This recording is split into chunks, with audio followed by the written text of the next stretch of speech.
is tornado promising weather.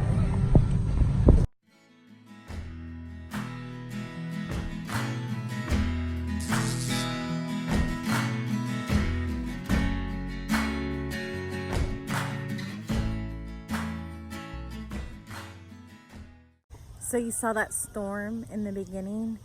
I literally was out shopping and I saw that storm and I was like, wow, this is some major weather. And we actually missed it because we were 20 minutes from the house. But when we drove up to the house, this is what we came to. So this happened. I know I'm gonna save a lot, but I know some are delayed in growth because of it. Okay, so I was able to pull this one up and I was able to get these all separated.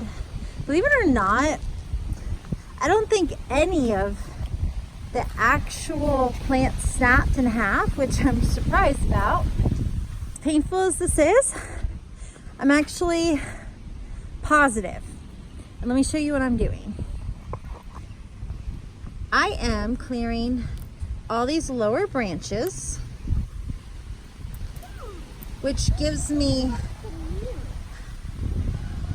one, I'm not going to put the next tower on it by accident, but I'm actually noticing a lot of the lower leaves weren't doing so good. So, and I couldn't see them, so I'm actually kind of, I'm not glad this happened, but I'm definitely looking at the brighter side of this happening. It looks horrible, but it was wet. I actually had to hose it off and make sure all the dirt was off all the leaves. I had to really hose it off really well, which I hate doing.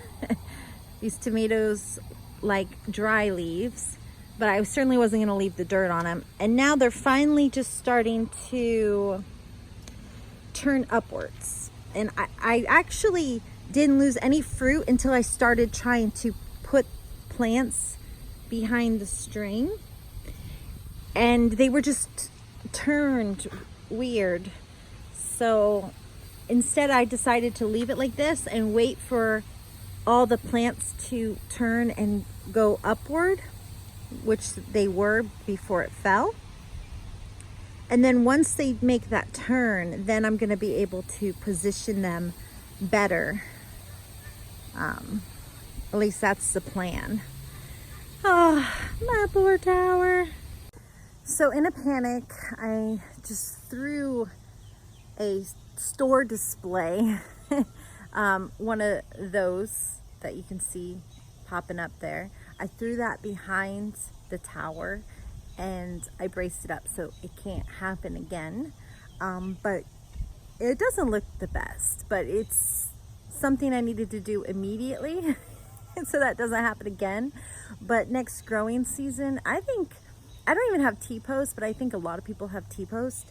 If they had an area that's right by the cement in the grounds where they could put these green stalks, it would be really easy to put a T-post in the ground there and just, you know, in a better looking way, strap the green stalks to it if you're pushing the limits like I am with the green stalks.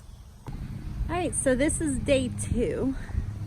You'll notice you can actually see the green stalk now. And that is because I did a lot of pruning. I really wanted to get as much airflow as possible between the leaves. And I really had to correct a lot of stuff that was damaged and whatnot. So I did take a couple plants on the top just in case they wanted to bend over too much, and tied them to the brace that I have. Now that's just a temporary solution. I'm thinking about maybe putting a tomato cage on top and then wrapping them the way I have been doing. But I think it's gonna come a point for the indeterminate plants, like obviously these two I think are indeterminate because the suckers are going like crazy. Look, I even see one right here. And I've just pruned this. Like, where did this come from? But I'm gonna have to probably eventually cut off the top and maybe let a lower sucker grow. Maybe I'll do that and then cut off the main branch after I get the fruit from it. No clue. What do you think? Oh my gosh, look at this baby. What? That's just crazy looking compared to like the other ones. I can actually enjoy looking at this with beauty versus panic. So let me know your thoughts and what you would do with the obvious indeterminate plants that are growing near the top. Would you just let a lower sucker grow and then cut off the top eventually? Does that sound like a plan? Like I said, this is my first year growing, so I'm just having fun with it. Oh, look at those babies. Uh-oh. I hope they live. You see that bend? So this is officially 1 week since the fall. Oh boy, what did I get myself into? Look at those beautiful, beautiful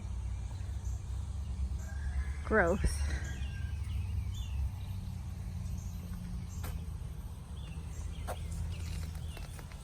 Look, my son broke that one. That wasn't even with the fall, but it's like, okay, time to start growing new shoots. This one broke with the fall, but I already have a plant growing there. Everything else is alive and doing great. I'm really excited about this little one, just I guess because the whole cluster. So if you've not seen the first tomato tower video, I recommend you check it out here. I kind of go into detail of why I chose to do this experiment. And before you leave, I videotaped some fireflies, so I thought you would enjoy it. Here it is.